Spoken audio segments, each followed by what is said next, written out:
그러니까 99세까지 팔팔하게 살다가 이틀 이제 그 아프다가 그 이제 3일 만에 하늘나라 가자 라고 해가지고 9988-234라고 얘기합니다.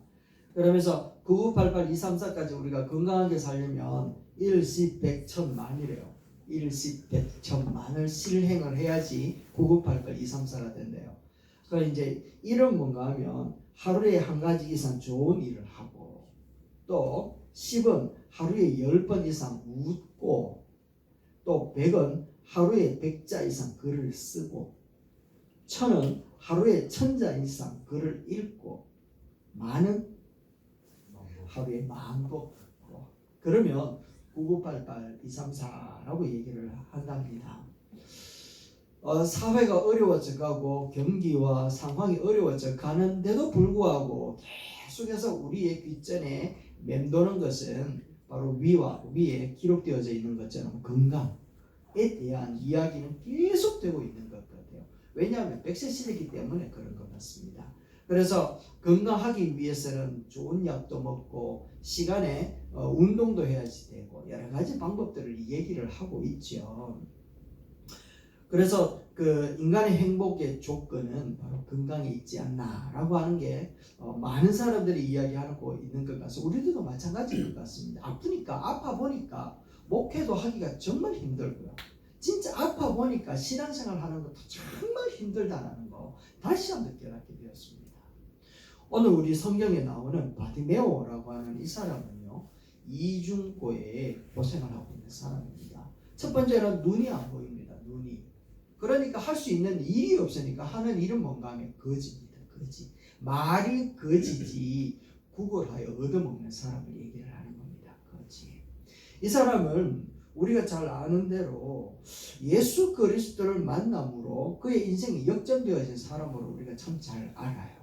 그런데 사실은 지금 이 여리고라고 하는 이 자리에서 눈을 떠서 예수 그리스도 앞에 영광을 돌렸던 이 바디메오라고 하는 이 사건, 이 사람은 오늘 우리가 살아가고 있는 이때에 어떤 정신으로 살아야 될 것인가를 정말 잘 보여주는 귀한 메시지요. 사람이라는 겁니다. 예수님은 지금 여리고를 올라가고 있는 이 상황은 이제 일주일 후면 십자가에 달려 죽으시거든요. 그리고 세상을 떠난단 말이에요. 세상을 떠나게 되어지면 제자들만 덜렁 남게 되어지죠. 사도행전에 보면 예수님이 떠나버리고 난 다음에 남겨진 이 제자들은 어찌해야 될 바를 알지 못하는 공황 상태에 빠져버립니다. 그래서 갈릴리 자기 고향으로 가야 될 것인지, 예루살렘에 모여가지고 한 예수님의 말씀을 지켜야 될 것인지 굉장히 혼돈 가운데에 있는 모습을 우리에게 보여줘요.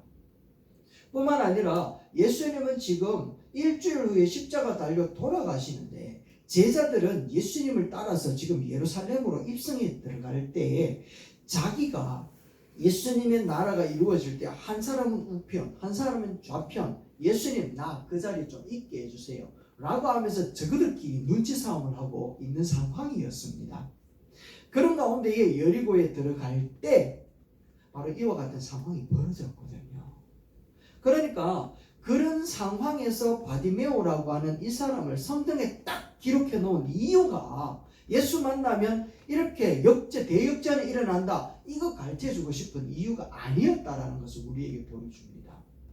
그래서 뜬금없이 예수님은 하늘나라로 돌아간다 라고 하는 바로 한 그때에 제자들은 예수님의 속마음을 제대로 이해하고 있지 못하는 그들을 향하여 예수님은 이 사건을 통하여 가르쳐주고 싶은 게 있었는데 그게 뭐냐라는 거예요. 그 가르쳐주고 싶은 게 뭐냐라고 하는 것이 오늘 우리에게도 동일하게 말씀하는 겁니다. 여러분들이나 저나 예수님을 따라가고 말씀을 의지하여 순종하며 가는데 예수 그리스도와 상관없이 우리들이 정말 큰 열심으로 살아가는 경우가 너무너무 많이 있지 않나라는 거예요. 그래서 예수님 앞에 주여 주여 하는 자들이 다 천국에 들어갈 것이 아니라 아버지의 뜻대로 해야 된다라고 하는 그런 엄청난 슬픔의 메시지를 우리가 듣고 있다면 낭패가 아니겠냐라는 거죠. 그런데 21세기를 살아가는 우리들의 모습 보면 예수님과는 생각과는 딴판으로 살아가는 교회도 성도도 우리 사회의 모습을 발견하게 되는데, 바로 그때를 향하여 오늘 이 사건은 경종을 울리는 사건이라는 겁니다.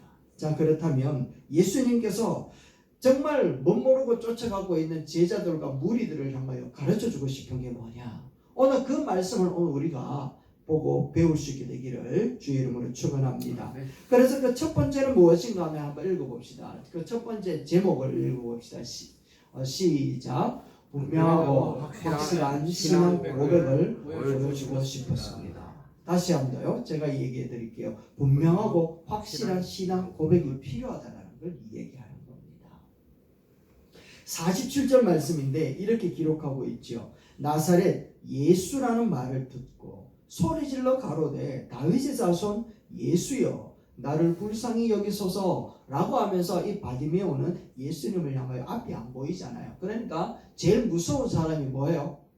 누군가요? 그러니까 앞이 안 보이는 사람, 그죠? 물불 안 가리는 사람이 제일 무서운 거라. 그래서 무리들 앞에 이 사람이 정말 눈에 비는 게 없으니까 소리를 지르는 겁니다. 나사렛 예수여. 그런데 우리가 주목해야 될 게 있습니다. 예수님이 지금 여리고를 들어오잖아요. 그리고 그 베레아 지역 3개월 동안 있으면서 많은 무리들에게 기적을 나타내고 예루살렘 성에 입성하게 되어지면 예수님의 나라가 이제 완전히 이루어질 것 같아요. 그런 기대감을 가지고 예수님을 따라서 무리들이 어마어마하게 올라가고 있더라는 겁니다. 그런데 그들이 예수님을 바디메오에게 소개하는데 뭐라고 소개하고 있냐라는 거예요. 뭐라고 소개합니까? 나사렛 예수라고 소개하고 있습니다. 나사렛 예수라고 소개하고 있어요. 여기서 이 사람들이 나사렛 예수라고 소개하는 그 뜻은 뭔가 하면 그 동네는 나사렛 촌동네라는 겁니다. 촌동네. 촌동네에 있는 예수다라고 얘기를 하고 있다는 거예요. 그러니까 유대인들에게 있어서 나사렛 사람이라고 하면 억수로 깔보는 그 동네가 바로 나사렛이라고 하는 동네라는 겁니다. 그 당시에도 예수라고 하는 이름을 가진 사람이 되게 많이 있었거든요. 그러니까 지금 여리고로 올라가고 있는 이 예수님을 소개할 때 뭐라고 이야기하는가 하면 나사렛 출신 예수다라고 얘기를 하고 있는 겁니다. 부산 출신 예수 이게 아니고 서울 출신 예수 이것도 아니고 나사렛 동네 예수, 듣도 보도 못한 촌동네에 일어난 이름 없는 청년 예수라고 이렇게 깔보면서 천대하는 마음으로 나사렛 예수를 소개하고 있다는 겁니다. 예수님이 지금 여리고성에 올라가고 막 추앙하면서 올라가는 사람들이 하는 말이 나사렛 보잘것없는 동네에서 그냥 이름 없이 정말 능력 있는 한 사람 예수다 라고 하는 걸로 얘기를 하는데, 예수님은 지금 수많은 기적을 나타내면서 많은 사람들에게 예수 당신이 누구인지를 계속해서 얘기를 하고 있었거든요. 성전을 청결하게 만들면서 이 시대를 다스리는 진짜 왕은 로마가 아니고 종교를 붙들고 있는 바리새인들도 아니고 정치를 하고 있는 헤롯 저 대총독들도 아니다. 진짜 이 이스라엘을 붙들고 있고 이 전 세계를 붙들고 있는 진짜 왕은 누구냐? 하나님이고 나는 하나님의 아들이다 라고 하는 것을 계속해서 얘기를 하고 있었는데 그걸 3년 동안 하셨다는 겁니다. 기적을 나타내면서 예수가 누구인지 계속해서 보여주는데, 그런데도 불구하고 사람들은 예수를 뭐라고 이야기하는가 하면 나사렛 예수라고 이렇게 치부해 버린다. 여러분, 우리는 다른 사람 앞에 예수님을 어떻게 소개하십니까? 이게 참 궁금하지 않습니까? 나는 다른 사람들에게 예수를 소개하라고 얘기를 하면 뭐라고 소개하느냐라는 겁니다. 그냥 우리가 믿고 있는 예수라, 아니면 유대 땅 촌골에 태어났던 예수다 라고 고백을 하고 있는 건 아니냐라는 거예요. 그런데 이 소경 바디메오는 사람들이 나사렛 예수라고 하는 그 이야기를 들었을 때 뭐라고 고백을 하는가 하면, 그 사람들이 깔보고 비웃으면서 이야기를 할 때에 그는 다윗의 자손 예수님이라고 고백하고 있더라는 겁니다. 다윗의 자손 예수님, 자기의 귀에는 나사렛 예수로 들렸는데 자기 입의 고백은 다윗의 자손 예수라고 고백합니다. 이런 필터링이 우리 가운데 있기를 주의 이름으로 축원합니다. 아멘. 이게 얼마나 중요한지요. 나사렛 예수, 그런데 다윗의 자손 예수라고 고백하게 되어진 데는 유대인들에게 있어서 메시아를 기다리고 있을 때에 그 메시아는 누구로부터 오는가 하면 다윗의 자손으로 온다 라고 하는 것을 그들은 그 민족의 역사를 통하여 알고 있었고 배워봤고 믿음으로 고백하고 있었거든요. 그런 고백에 맞닥뜨려서 바디메오는 나사렛 예수라고 고백하지 않고 다윗의 자손 예수라고 이야기한 것은 예수 당신은 메시아이십니다 라고 하는 고백이라는 겁니다. 들려지는 것은 어떻게 들려졌는지 모르지만 자기는 분명하게 신앙 고백을 하는데 다윗의 자손 예수, 나의 메시아이신 예수님 날 불쌍히 여기소서, 이런 고백을 하고 있더라는 것이죠. 할렐루야. 이게 얼마나 중요한 것인지 많은 사람들은요 예수님에 대하여서 그냥 나사렛 예수라고 하면 믿지 못하고 있는 거예요. 그러니까 예수님이 얼마나 답답했으면 이런 말씀을 합니다. 요한복음 14장 1절입니다. 얼마나 답답했으면 이렇게 얘기하거든요. 한번 읽어봅시다. 시작. 내가 아버지 안에 거하고 아버지께서 내 안에 계시는 믿어라. 그렇지 못하겠거든 행하는 그 일로 말미암아 나를 믿어라. 아멘. 이 말은 뭔가 하면 내 말을 못 믿겠거든 내가 무슨 일을 하는가 한번 봐라. 귀신이 쫓아가고 병든 자가 낫고 가난한 자에게 복음을 전하는 이 모든 일들을 통하여서 이거 메시아 아니면 누가 하겠노. 그러니까 이 행하는 것이라도 보고 좀 믿어라 좀 이라고 얘기를 하고 있다는 겁니다. 그럼에도 불구하고 사람들은 예수님을 향하여 고백하기를 나사렛 예수라고 얘기해 버리고 있다는 겁니다. 그런데 바디메오는 그 사람들이 어떻게 생각하는 것과는 상관없이 분명하고 확실하게 신앙 고백을 하고 있다는 것이지요. 그래서 사람들의 외침과 반응과는 상관없이 분명하게 신앙 고백하고 있는 이 바디메오를 불러 세워서 자기를 따라오고 있는 그 제자들과 무리를 향하여 야 분명한 신앙 고백을 너희들도 좀 해라 라고 얘기를 하고 있다는 겁니다. 우리에게도 이런 고백이 있어야 될 줄로 믿습니다. 아멘.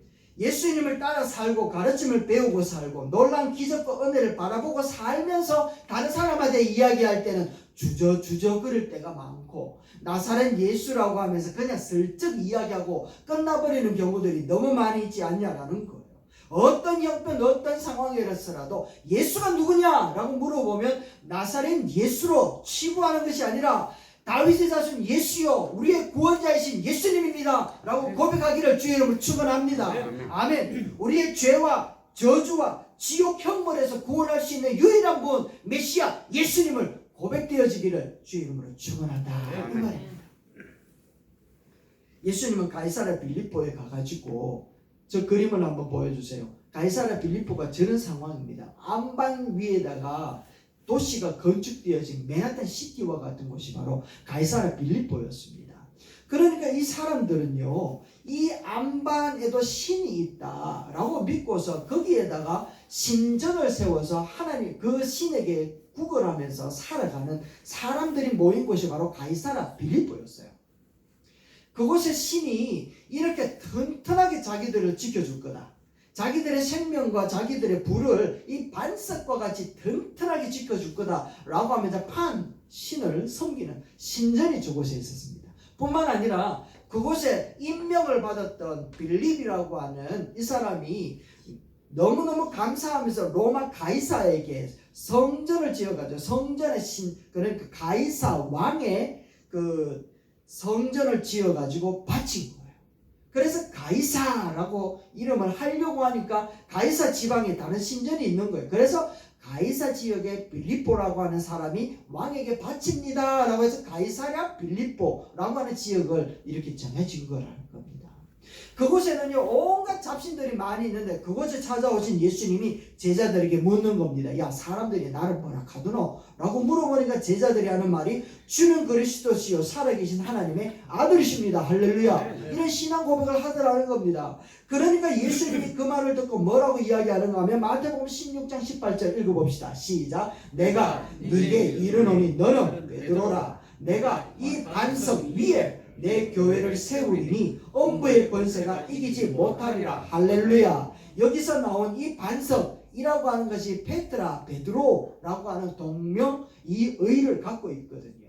그러니까 우리 한글로는 이 반석이라고 이야기를 했지만 그때에 들려지는 소리는 페트라라고 들려졌다라는 겁니다. 베드로의 이름을 부르고 이 반석 위에 라고 얘기를 하고 있는 거죠. 다시 이야기를 하면 영적으로는 베드로야 너의 신앙 고백을 통하여 내가 교회를 세울 거다 라고 이야기를 하면서 그렇게 세워진 교회는 이 반석 바위를 탕탕 뚫으면서 가이사 빌립보 여기에 사람들이 판신을 섬기고 로마의 신을 섬기는 그런 온갖 잡신들 위에 교회가 세워질 거다 할렐루야 라고 이야기를 한 거예요. 그러면서 하는 말이 엄부의 권세가 절대 못 이겨 라고 이야기를 했는데 역사가 지나오는 2000년 동안에 로마라고 하는 그 강대한 세력은요 사라져버리고 없단 말이에요. 판신전도 지금 흔적도 없이 사라져 버렸단 말이죠. 그런데 참 감사하게도 모든 것들은 다 사라졌는데 그곳에는 무엇만 존재한다? 교회만 세워져 가고 있다라는 겁니다. 할렐루야. 이렇게 예수님께서 베드로의 신앙 고백을 통하여 모여들어져 있는 사람들로 인하여 구성되어진 이 교회는 엄부의 권세가 아무리 강력하다 할지라도 절대로 이기지 못한다. 할렐루야. 그렇게 말씀하셨던 그 고백이 그 신앙을 통하여서 신앙 고백을 통하여서 하나님의 나라는 구축되어져 가고 확장되어져 가는 것을 우리에게 보여주고 있더라는 것이죠. 여러분, 하나님은 오늘도 우리의 신앙 고백을 통하여 역사하시는 줄로 믿습니다. 아멘. 그래서 제자들에게 가르쳐 주고 싶은 거예요. 다윗의 자손이라고 좀 캐라. 이 경상도 말이 참 재미지 않습니까? 캐라. 서울 말로 좀 해라. 그 말이죠. 이렇게 제자들에게 이야기하는 거예요. 최초의 선교사였던 언더우드 선교사님 같은 경우도 그는 신앙 고백을 하는 거예요. 하나님 저 조선 땅 모든 선교사들이 중국을 향하여 가고 있는데 저 얼어붙어 있고 어둠의 세력으로 흑암에 가득 채워져 있는 저 조선 땅을 하나님 긍휼히 여겨주소서 라고 하면서 복음의 빛을 들고 중국으로 가려고 하다가 조선으로 들어오지 않았습니까? 그러면서 그런 신앙 고백하는 거예요. 이곳에 광명한 빛이 비출 것이다. 할렐루야. 네. 그의 신앙 고백을 따라 진짜 복음의 빛이 비추어 21세기를 선도하는 우리나라 대한민국 된 줄로 믿습니다. 네. 신앙 고백의 위대함은 너무너무 중요한 것이죠. 그것을 보여주고 싶은 거예요. 두 번째는 무엇인가 하면 이렇습니다. 두 번째는 이런 주제를 얘기를 하고 있습니다. 같이 한번 읽어볼까요? 어떤 장애물이 있어도 신앙 고백은 흔들리지 말아야 합니다. 제자들에게 이거 보여주고 싶은 겁니다. 어떤 고백, 어떤 그 장애가, 어떤 방해가, 어떤 어려움이 있어도 신앙 고백은 어떻게 한다고요? 흔들리면 안 돼. 라고 얘기하는 거예요. 48절 보세요. 뭐라고 이야기하는가 하면 이렇게 이야기를 합니다. 많은 사람이 꾸짖어 잠잠해라. 많은 사람들이 꾸짖어 잠잠해라. 하되 그가 더욱 크게 소리질러 이르되 다윗의 자손이여 나를 불쌍히 여기소서 하는지라. 할렐루야. 여러분 보세요. 이 신앙 고백하고 있는 바디메오를 방해하고 있는 사람들은 누구였는가 하면 이 거지를 지금 자기가 구걸하고 있는 그 자리로 데리고 온 사람들이었습니다. 바디메오가 이렇게 신앙 고백하기 전에는요 바디메오를 향하여 언제나 동정과 사랑과 자기의 신앙을 통하여서 도와주었던 사람들이었습니다. 그런데 참 희한하죠. 신앙 고백하는 순간 어떤 반응이 나타납니까? 꾸짖는 자들이 되어버리더라는 겁니다. 그것도 뭐라고 꾸짖는가 하면 잠잠해라 좀! 라고 얘기를 하고 참 재밌지 않습니까? 가까이에 있는 사람이 오히려 바리케이트를 치고 있더라는 겁니다.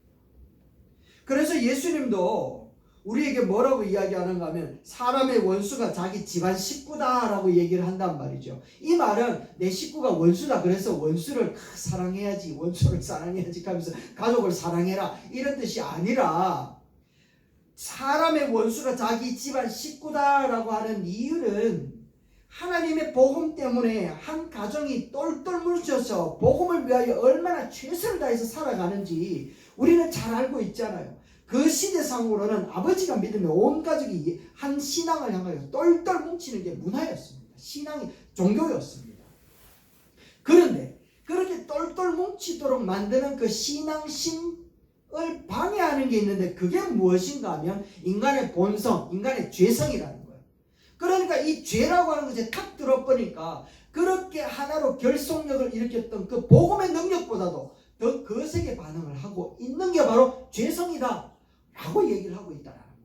그래서 우리의 원수, 사람의 원수가 집안 식구다라고 이야기를 하는 거지, 집안 식구 야가 원수다 이런 뜻을 얘기하는 게 아니란 말이죠. 그만큼 죄성은 강력하다라고 이야기를 하면서 그 죄성을 드러내는 반대파는 아주 가까이에 있다라고 하는 것을 이야기하는 겁니다. 한번 따라합시다. 아주 가까이에 있습니다. 아주 가까이에 있다라는 거예요. 멀리 있었던 사람이 아니라 바디메오가 정말 먹을 수 있도록, 구걸할 수 있도록 그 자리에 데리고 온 사람들, 도와주는 사람이었고 그들과 함께했던 주변 사람들이었단 말이죠. 누구냐고 물어보니까 나사렛 예수라고 설명까지 해준 사람이었단 말이죠. 그런데 신앙 고백하는 순간 아주 무섭게 돌변해버립니다. 어떻게 사람이 저럴 수가 있을 정도 있냐 하고 싶을 정도로 그렇게 바뀌어버리더라는 겁니다. 그런 면에서 생각을 해보면 세상은 우리가 제대로 신앙 고백하는 것을 기뻐하지 않는 것 같아요. 그런 것 같지 않습니까, 여러분? 신앙의 결단은 그래서 참 고독하구나 라는 생각을 일으킨단 말입니다. 대신 해줄 수 있는 게 아니라는 거예요. 내가 해야 되는 거예요. 그래서 각 개인이 결단하고 고백해야 되는데 이거는 정말 외로운 싸움이구나 라고 하는 것을 가르쳐 줍니다. 그런데 바디메오는 사람이 뭐라 하든지 개의치 않아요. 개의치 않죠. 왜요? 눈에 띄는 게 없거든. 그래서 개의치 않는단 말이에요. 그래서 더 큰 소리로 외치는, 이게 믿음인 줄로 믿습니다. 이 믿음이 예수님의 발걸음을 멈추게 만든 것입니다. 우리 앞에 우리가 주님 앞에 나아가기로 다짐할 때 세상은 조롱하고 비웃고 포기해라 라고 얘기를 합니다. 그만해라, 중단해라, 방해하고 어떤 환경을 통하여서 우리가 주님 앞에 나아가는 것도 멈추게끔 만들지 않습니까? 그러나 우리는 그 자리에서 절대 포기하면 된다 안 된다? 안 되는 게 믿음입니다. 할렐루야. 그런데 참 교묘한 게 그렇게 가지 마라 라고 이야기를 하면서 하는 말이 내게 무엇인가 참 많은 것을 해줄 수 있는 것처럼 다가옵니다. 무엇인가 내게 나의 편에 되어줄 수 있는 것처럼 다가오고 내게 모든 것들을 할 수 있는 것처럼 다가오는데 근데 결정적인 순간에는 아무것도 해주지 않는 게 세상이잖아요. 세상은 우리가 신앙 고백하는 자로서 있기를 원하지 않다라는 거예요. 그래서 늘 바디메오처럼 살아가기를 원하고 있다라는 겁니다. 소경으로 거지로 살아가고 있는 게 당연하니까 당연하게 살아가 라고 하는 게 세상의 부르짖음이라는 거죠.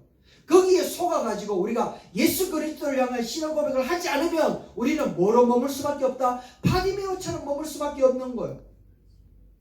그래서 우리 주님은 우리에게 이야기를 합니다. 요한복음 16장 33절에 이렇게 이야기를 하죠. 세상에서는 너희가 환난을 당한다. 당연해. 세상은 우리에게 환난을 줄 수밖에 없어. 우리가 신앙 고백에서 주님 앞에 나오는 걸 그들은 원하지 않아. 우리는 바디메오로 멈추어 살아가기를 세상은 원해. 그렇지만 우리 주님은 담대해라. 내가 세상을 이겼다. 할렐루야. 이런 말씀을 하시는 겁니다. 요한일서 5장 5절인데 같이 한번 읽어봅시다. 시작. 무릇 하나님께로부터 난 자마다 세상을 이기느니라. 세상을 이기는 승리는 이것이니 우리의 믿음이니라. 예수께서 하나님의 아들이심을 믿는 자가 아니면 세상을 이기는 자가 누구냐? 할렐루야. 세상은요 태산같이 우리를 가로막아서 방해할 겁니다. 우리가 신앙 고백하는 것을 조롱하면서 다가올 수도 있고 마치 자기들이 더 많은 것을 할 수 있을 것처럼 우리를 유혹한단 말이지요. 그러나 우리 주님은 그 유혹에 넘어가지 않고 예수 그리스도를 하나님의 아들이라는 고백을 하면서 주님께서 승리하신 것처럼 우리도 승리하여 믿음으로 일어나기를 원하는 줄로 믿습니다. 아멘. 이게 믿음의 놀라운 은혜라는 겁니다. 이것을 예수님을 따라 여리고에 들어오고 있는 제자들에게 가르쳐주고 싶은 거예요. 오늘 21세기를 살아가는 우리에게도 가르쳐주고 보여주고 싶은 겁니다. 신앙 고백 했냐? 그러면 어려움은 반드시 일어난다. 어느 상황에서도 불어온다. 가장 가까운 사람이 주일날 교회 가려고 하면 붙들고 일어나면 방해한다. 그러나 그것 때문에 멈추지는 마라. 그것 때문에 더욱더 큰 소리로 분명하고 확실하게 예수 그리스도를 부여잡고 일어나는 자가 되라 라고 가르쳐주는 분이 바로 예수님인 줄로 믿습니다. 아멘. 이제 마지막입니다. 그러자 예수님께서 찾아오셔서 이 바디메오에게 묻습니다. 51절 말씀입니다. 한번 읽어봅시다. 51절에 이렇게 묻지요. 예수께서 시작. 예수께서 말씀하여 이르시되 네게 무엇을 하여 주기를 원하느냐. 맹인이 이르되 선생님이여 보기를 원하나이다. 할렐루야. 오늘도 예수님은 우리를 향하여 네게 무엇을 하여 주기를 원하느냐 라고 묻는 줄로 믿습니다. 아멘. 이 물음에 우리가 대답을 분명하고 확실하게 해야 됩니다. 이 물음에는 속임수가 있습니다. 물론 예수님이 속이려고 한 건 아니죠. 이 물음에는 우리가 반드시 짚고 넘어가야 될 것이 있습니다. 뭐냐 하면 베데스다 연못가에 38년 된 환자에게 예수님이 찾아와가지고 물었습니다. 뭐라고 묻는가 하면 5장 7절 말씀인데요. 이렇게 예수님이 물으실 때 네가 낫고자 하느냐라고 물었을 때 이렇게 고백합니다. 한번 볼까요? 시작. 병자가 대답하여 주여 물이 움직일 때에 나를 못에 넣어주는 사람이 없어 내가 가는 동안에 다른 사람이 먼저 내려가나이다. 아멘. 이 38년 된 병자는 예수 그리스도께서 오셔서 네가 낫고 싶으냐라고 물었을 때 여러분들이라면 뭐라 대답하시고 싶습니까? 네, 네, 할렐루야 이렇게 얘기하면 된다 아닙니까? 근데 뭐라고 이야기합니까? 연못에 넣어주는 사람이 없어가지고 지가 못 낫고 있다 얘기를 하는 겁니다. 다시 이야기를 하면 어떤 사람이라도 괜찮다라는 겁니다. 사탄 마귀도 괜찮고 어떤 누구도 괜찮으니까 나를 저 연못에 넣어주세요. 그러면 낫습니다라고 얘기를 하는 겁니다. 예수님이고 다른 누구고 상관이 없다라는 거예요. 낫기만 하면 된다라는 겁니다. 문제만 해결되어지면 어떤 방법도 상관없고 누구도 상관없다. 절에 있는 부처가 와서 넣어줘도 되고 점치는 점쟁이가 와서 넣어줘도 돼 라고 이야기를 하는 게 바로 38년 된 병자가 외쳤던 고백이라는 겁니다. 그래서 이 바디메오에게도 예수님이 묻는 겁니다. 네게 무엇을 하기를 원하느냐? 네가 무엇을 원하느냐? 라고 물었다라는 겁니다. 그러니까 이 바디메오는요, 누구라도 괜찮고 무엇이라도 괜찮고 어떻게 해서라도 괜찮으니까 눈만 좀 낫게 해주세요. 이런 고백을 하는 게 아니야. 이런 고백을 하면 안 된다라는 거예요. 네게 무엇을 하여 주기를 원하느냐? 라고 하는 이 물음 앞에 바디메오는 캐치한 거예요. 자기가 뭐라고 고백했습니까? 다윗의 자손 예수여, 메시아 되신 예수여 라고 고백을 했잖아요. 그래서 그런 이야기를 합니다. 메시아인 내가 무엇을 하여 주기를 원하느냐? 하나님의 아들인 내가 무엇을 하여 주기를 원하느냐? 라고 이야기를 할 때 바디메오는 이렇게 고백을 했던 거예요. 아까 앞에 부분 말씀 우리 다시 한번 보여주실래요? 선생님이요, 내가 보기를 원하나이다. 할렐루야. 아멘. 선생님이요, 내가 보기를 원하나이다. 라고 얘기합니다. 선생님, 당신이 나를 낫게 해주셔야 됩니다. 선생님, 메시아인 예수님, 당신이 나를 낫게 하실 수 있습니다. 이 고백이라는 겁니다. 여기서 선생님이요 라고 하는 것은 랍비라고 하는 그 선생님을 가장 최고의 높임을 향하여 부르짖는 것이 바로 선생님이라고 하는 고백입니다. 누가복음 말씀에는 이렇게 얘기를 하고 있습니다. 이렇게 보세요. 누가복음에는요, 곧 보게 돼요. 죄송합니다. 18장 41절 없습니까? 네, 41절 보세요. 시작. 네게 무엇을 하여 주기를 원하느냐? 이르되 주여 보기를 원하나이다 라고 얘기를 하고 있습니다. 주여, 메시아여, 구원자여, 나의 생명의 원천이신 당신만이 나를 낫게 하실 수 있습니다. 내가 보기를 원합니다 라고 하는 신앙 고백을 다시 하고 있다는 겁니다. 예수님은 분명하게 이야기를 했죠. 요한복음 10장 1절 말씀에 문을 통하여 양의 우리에 들어가지 아니하고 다른 데로 넘어가는 자는 절도고 강도다. 할렐루야. 믿습니까? 예수 그리스도를 통하여 나타나는 일이 아니라면 그거는 강도라는 겁니다. 절도라는 겁니다. 그래서 결국에는 멸망, 죽음을 당할 수밖에 없다 얘기를 하는 겁니다. 그래서 바디메오는 자기가 눈이 낫게 되어지는 이 모든 결과는 예수님 당신을 통하여 이루어지기를 원합니다. 할렐루야. 이 고백을 하는 겁니다. 우리의 고백이 되길 주의 이름으로 축원합니다. 우리가 필요한 게 많아요. 우리가 간구하는 게 많아요. 우리 앞에 성취되어야 될 것도 너무너무 많아요. 그래서 우리는 귀신한테, 마귀 앞에, 악마한테 무릎을 꿇는 너무너무 쉬운 방법을 취하는 경우가 너무 많이 있다라는 겁니다. 그것을 예수님은 보여주고 가르쳐주고 싶은 겁니다. 그거 아니야. 나를 통하여 나타나는 것이 아니라면 절도고 강도고 멸망을 향하여 급행열차 타고 가는 것과 마찬가지야 라고 이야기를 하면서 이 바디메오가 고백하고 있는 걸 제자들에게 보여주고 싶어요. 여러분, 우리에게 고백되어지는 예수는 누구냐라는 겁니다. 바디메오에게 예수님께서 이야기를 합니다. 10장 52절에 예수께서 이르시되 가라, 네 믿음이 너를 구원하였느니라. 할렐루야. 신앙 고백의 위대함은 구원에 이르게 된다. 여러분, 이 구원에는요 너무 무궁무진한 게 열려 있습니다. 병이 낫기도 하고 경제적으로 나음을 얻기도 하고 우리의 생각의 자유함을 얻고 모든 자유함을 갖고 있는 것이 바로 구원이에요. 바디메오야, 네 믿음이 너를 구원하였다. 너의 믿음의 고백이, 신앙 고백이 나를 감동시켰다.